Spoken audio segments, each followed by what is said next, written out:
Hello friends, welcome to రాస్లాస్ kitchen.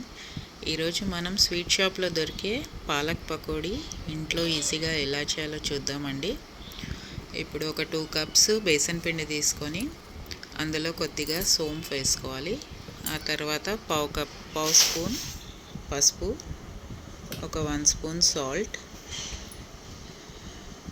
కొద్దిగా వంట సోడా వేసి బాగా కలుపుకొని ఇప్పుడు మనం ముందుగా ఫ్రెష్గా కట్ చేసి కడిగి పెట్టుకున్న పాలకూర వేసుకోవాలి.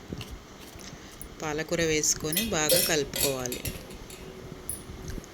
వాటర్ అవసరం ఉంటే యాడ్ చేసుకోండి, లేకపోతే వద్దు. ఎందుకంటే అందులో పాలకూర కడిగినప్పుడు అందులో వాటర్ ఉంటాయి కాబట్టి మనకి వాటర్ అవసరం ఉంటేనే వేసుకోండి. నాకు కొద్దిగా వాటర్ పట్టాయి, నేను వేసుకున్నాను.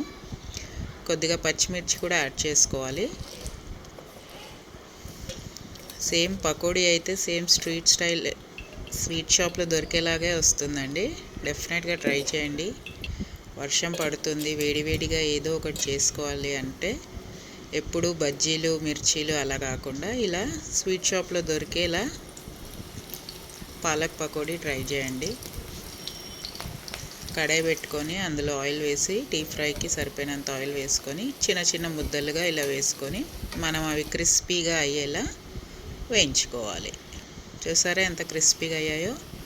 వేడి వేడి టీతో లాగించేయండి. అంతే, సింపుల్గా రెడీ అయ్యే palak pakodi ready. Thank you for watching.